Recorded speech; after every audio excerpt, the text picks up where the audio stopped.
You've been praying for the right person, asking God for clarity, for signs, for direction, watching people around you fall in love, get engaged, build something real.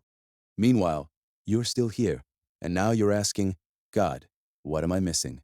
Why hasn't this happened for me? Did I get skipped? Here's what nobody told you. God already showed you how to find your soulmate, not in a dream, not in a prophecy, in His Word. From Genesis to Proverbs to the teachings of Jesus, the pattern is there. You didn't miss the answer. You misread it. So let's walk through it. Differently. Not steps. Parts. Because even the Bible doesn't teach love in a straight line. It reveals it in pieces. Part 1. The foundation you skipped. Before anything real starts, there's a version of you God expects you to become first. Proverbs 4:23 says, above all else, guard your heart, for everything you do flows from it. Your life flows from your inner state, your relationships included. Most people are praying for loyalty, emotional stability, consistency, but they haven't built it within themselves. Galatians 5:22-23 talks about the fruit of the Spirit. Love, patience, self-control. That's not relationship advice. That's personal development. You don't find the right person. You become someone ready for them. If you're not stable, you'll feel chemistry with chaos. God prepares people before He connects them. Part 2. The warnings you ignored. You've seen the signs before. The inconsistency, the lack of respect, the uneasiness you couldn't explain.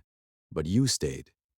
Proverbs 27:12 says, the prudent see danger and take refuge, but the simple keep going and pay the penalty. God shows you early, not loudly, but clearly, and instead of leaving, you explain it away. They'll change. It's not that serious. That's not faith. That's ignoring wisdom. The Bible constantly emphasizes discernment. Philippians 1 verse 9-10 says that your love may abound more and more in knowledge and depth of insight, so that you may be able to discern what is best. Love is not blind in Scripture. It is discerning. Part 3. The feelings that confused you. Not everything that feels right is right. Jeremiah 17:9 says, the heart is deceitful above all things. Feelings are real, but they are not reliable.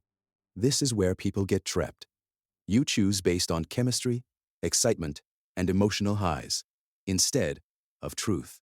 Proverbs 19:2 says, desire without knowledge is not good. How much more will hasty feet miss the way? Strong feelings plus no wisdom equals wrong direction. The Bible never tells you to follow your heart. It tells you to guard it and guide it. Part 4. The alignment you overlooked. You can love someone and still not be aligned with them. Amos 3:3 says, can two walk together unless they agree? Agreement is deeper than attraction. 2 Corinthians 6:14 says, do not be unequally yoked. That's not just about belief. It's about direction, values, standards, purpose. If those don't match, love becomes friction. What you ignore now, you will confront later. God is not just concerned about who you love. He's concerned about where you're going. Part 5. The passivity that kept you stuck. Some people are waiting, but not moving. But the Bible never teaches passive faith. James 2:17 says, faith by itself, if it is not accompanied by action, is dead. When Abraham wanted a wife for Isaac, he didn't just pray. He sent a servant, with instructions, with criteria, and God guided the process. Faith moved. Then, God directed. You don't accidentally find the right person. You position yourself.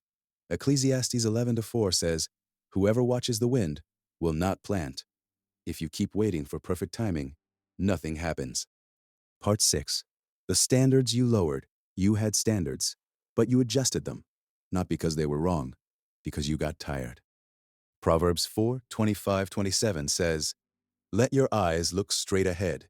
Do not swerve to the right or the left. Stay on the path. Standards are your path. Every time you lower them, you drift. 1 Corinthians 15:33 says, bad company corrupts good character. If you allow the wrong person in, it will affect you. God doesn't ask you to tolerate everything. He asks you to guard what matters. Part 7. The environment shaping your choices. Your environment matters more than you think.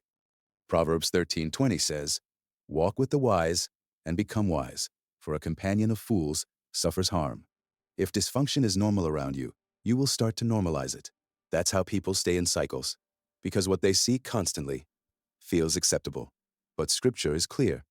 Your circle influences your decisions. Your decisions shape your life. Part 8. The urgency that led you off track. Most wrong relationships start with pressure. The pressure to not be alone, to not feel behind. So you rush. But Ecclesiastes 3:1 says, "There is a time for everything." Proverbs 21:5 says, "The plans of the diligent lead to profit as surely as haste leads to poverty." Haste destroys clarity. When you move too fast, you skip discernment. The right relationship can handle time. If it needs urgency to survive, it's not built on truth. Let me say this clearly. You are not forgotten. You are not behind. You are not unloved. God did not hide your answer. He placed it in His Word, in principles, in patterns, in wisdom. But you have to apply it. Hosea 4:6 says, "My people are destroyed from lack of knowledge," not lack of prayer, lack of application. Start now. Become who you're praying for. Pay attention to what God is showing you. Choose alignment over emotion. Move with intention. And if this opens your eyes, like and subscribe.